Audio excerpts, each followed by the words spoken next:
Hello बच्चों, नवांकुर डिजी lessons class में मैं वंदना भार्गव एक बार आपका पुनः स्वागत करती हूँ। जैसा कि आप सभी को मालूम है कि पिछली कक्षा में हमने संस्कृत के पाठ 9 को पढ़ा, जिसका नाम था मद परिणामः। चूँकि ये चैप्टर बड़ा था, इसलिए इस पाठ को मैंने 2 भागों में बांटा। पहले भाग में मैंने पाठ का अर्थ समझाया और दूसरे भाग में मैं प्रश्नोत्तर ले रही हूँ। तो चलिए इस पाठ के हम प्रश्नोत्तर शुरू करते हैं। तो पहला प्रश्न है, एक पदेन उत्तरम लिखत, अर्थात आपको एक पद यानी एक शब्द में उत्तर देना है। पहला प्रश्न है इसका, रत्कारस्य नाम किम आसीत्। रत्कार का नाम क्या था? तो आपने कहानी में पढ़ा कि उसका नाम क्या था, उज्ज्वलक था। उज्ज्वलक लिखते समय थोड़ा सा ध्यान रखें कि दोनों ज इसमें आधे बनेंगे, पूरे नहीं बनेंगे।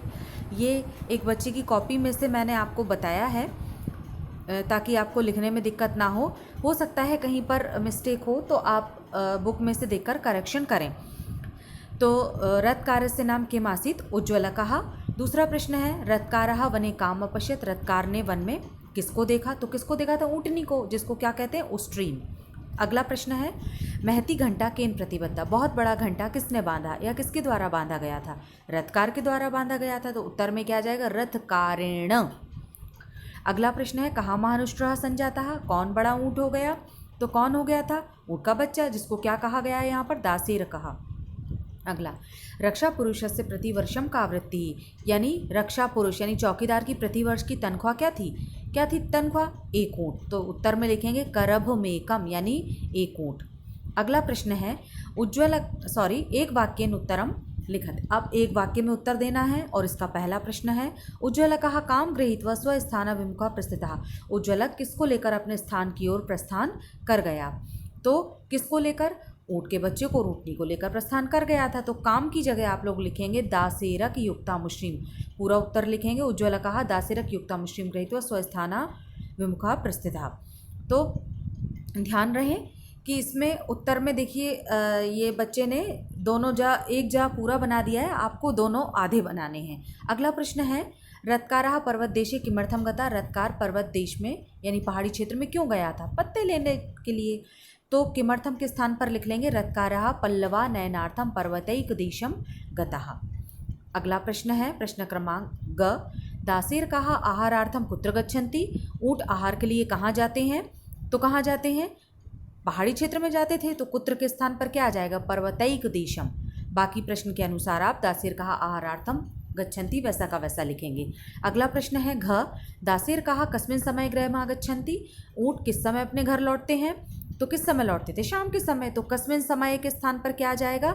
सायंतन समये। बाकी प्रश्न के अनुसार वैसा का वैसा। अगला, कस्याः अस्याः कथायाः आशयः का, इस कथा का आशय क्या है? क्या है इस कथा का आशय? मैंने आपको बताया था कि श्लोक था इस पाठ में, और श्लोक का मैंने अन्वय करके लिखवाया है कि यह मदेन यानी जो घमंड में आकर, सताम यानी सज्जनों के, वचनम आदिष्टम न करोति, वचनों का या आदेशों का पालन नहीं करता है, सहा यानी वह, सत्वरम शीघ्र ही, घंटोष्ट्र इव घंटे वाले ऊँट के समान, विनाशम अवाप्नोति विनाश को प्राप्त करता है। इति अस्याः कथायाः आशयः अस्ति। ठीक है, इसने सारा भी लिख दिया है, जैसा प्रश्न में हो वैसा आप उत्तर लिखें। अगला, अधोलिखित प्रश्नानाम उत्तराणि लिखत।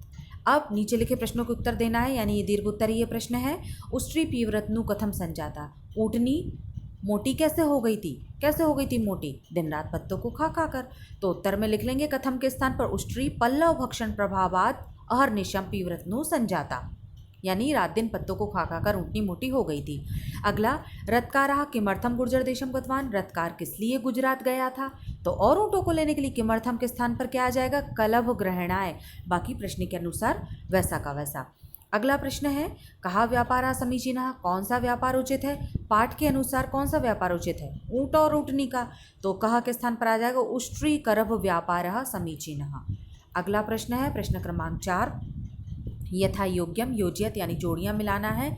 तो पहला है, जनाः स्वकर्मण्येव, क्या आएगा इसमें? रतस्तिष्ठति। अगला, प्रसव वेदनया यानी प्रसव की वेदना से पीड़ित कौन था? ऊँटनी थी, तो क्या आएगा इसमें? पीड्यमाना, प्रसव की वेदना से पीड़ित। अगला, रज्जुम गृहीत्वा, रस्सी लेकर क्या किया था? उष्ट्रिकाम बबंध, ऊँटनी को बांध दिया। अगला, दासेर कहा दासेर ग्रीवायाम, ऊँट के बच्चे के गले में बड़ा घंटा बांधा गया था तो महती घंटा प्रतिबद्ध। और लास्ट यूथाद भ्रष्टः दासेर कहा, इसमें क्या आ जाएगा मंदमती। अब आमना है तो शुद्ध वाक्यानाम समक्षम आम और अशुद्ध वाक्यानाम समक्षम ना इति लिखत। तो पहला है पल्लव भक्षण प्रभावाद पीव्रतनुष्टि संजाता, दिन रात पत्तों को खा खा कर ऊँटनी मोटी हो गई थी, सही है तो इसमें आम आ जाएगा। उज्ज्वलकः नित्यमेव दुग्धम गृहीत्वा स्वकुटुम्बम परिपालयति, उज्ज्वलक नित्य ही दूध बेचकर अपने परिवार का पालन पोषण करता था, ये भी सही है तो इसमें भी आम आएगा। अगला उज्ज्वलकेन महदुष्ट यूथम कृत्वा रक्षा पुरुषो धृता, उज्ज्वलक ने बहुत बड़ा ऊँटों का झुंड करके एक चौकीदार रख लिया, ये भी सही है तो इसमें भी आम आएगा। यूथाद भ्रष्टा दासेर का घंटाम वादन्या गच्छति, झुंड से बिछोड़कर ऊँट घंटे को बजाता हुआ आता है, ये भी सही है तो इसमें भी आम आएगा।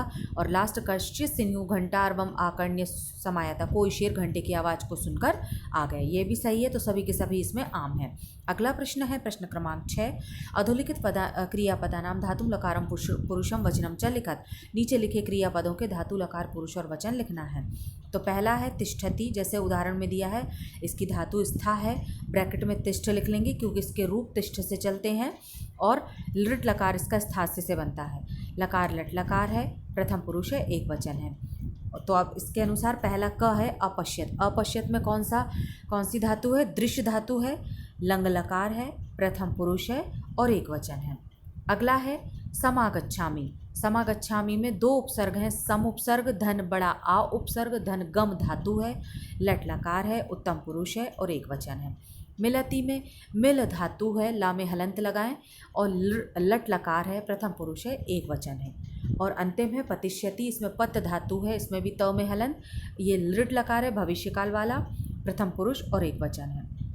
अगला प्रश्न है अधोलिखित पदानाम संधि विच्छेदम कृत्वा संधि नाम लिखत, नीचे लिखे पदों के संधि विच्छेद करके संधि का नाम लिखिए। जाति च धन अति, इसमें दीर्घ स्वर संधि है। ततश्च ततः धन चा विसर्ग संधि है। सो अपि सह धन अपि, ये भी विसर्ग संधि है। यथेच्छया यथा धन इच्छया, ये गुण स्वर संधि होगी। तन नूनम तत धन नूनम, त के नीचे हलंत, ये व्यंजन संधि होगी। अगला समास विग्रहम कृत्वा समास नाम लिखत, यानी समास के नाम लिखकर समास का विग्रह करके समास का नाम लिखना है। तो पहला है प्रतिवर्षम, इसका समास विग्रह क्या हो जाएगा, वर्षम वर्षम प्रति, प्रति अव्यय है इसलिए अव्ययी भाव समास होगा। अगला दारिद्र्योपतः, तो क्या विग्रह होगा इसका, दारिद्र्येण उपहतः, इसमें कौन सा समास होगा, तृतीय तत्पुरुष समास। अगला प्रसव वेदनया, तो क्या होगा इसका, प्रसवस्य वेदनया, यानी प्रसव की वेदना से, तो क्या होगा, षष्ठी तत्पुरुष। अगला है पीव्रतनुः, तो इसका क्या होगा, पीवरा तनु यस्या सा, और ब्रैकेट में उष्ट्री लिख लेंगे, समास कौन सा होगा, बहुब्रीहि। अगला है रथकारः, तो रथम करोति यह सह, यहाँ पर भी बहुब्रीहि समास होगा। वैसे ये उपपद तत्पुरुष में जाता है लेकिन इसको बहुब्रीहि समास में भी हम लिख सकते हैं। अगला प्रश्न है रेखांकित पदान्य धृत्य प्रश्न निर्माणम कुरु, नीचे लिखे अंडरलाइन किए हुए शब्दों के नीचे प्रश्नवाचक शब्द लिखकर आपको क्या करना है, प्रश्न बनाना है। ध्यान रहे जब भी हम प्रश्न बनाएं तो प्रश्नवाचक चिन्ह जरूर लिखें, लगाएं आगे। तो पहला है रत्कारः प्रतिवसति स्म, तो रत्कारः के नीचे क्या आ जाएगा, प्रश्नवाचक शब्द कह, और पीछे प्रश्नवाचक चिन्ह लगेगा, कहाँ प्रतिवसति स्म। अगला मम गृहे उष्ट्रः अस्ति, मेरे घर में ऊँट है, तो किसके, प्रश्न क्या बनता है, किसके घर में ऊँट है, तो मम के स्थान पर क्या आ जाएगा, कस्य। अगला है गा सह दुग्धम गृहीत्वा स्वकुटुम्बम परिपालयति, तो दुग्धम वह दूध लेकर अपने कुटुंब का पालन पोषण करता है, तो वह प्रश्न क्या बनता है हिंदी में, वह क्या लेकर, तो क्या को क्या कहते हैं, किम, और पीछे प्रश्नवाचक चिन्ह। अगला है सह यूथाद भ्रष्टो अभवत, वह यूथ से बिछड़ गया, तो किससे बिछुड़ गया, यह तो इसके स्थान पर यूथात की जगह क्या आ जाएगा, कस्मात। बाकी प्रश्न वैसे के वैसा लिख के पीछे प्रश्नवाचक चिन्ह।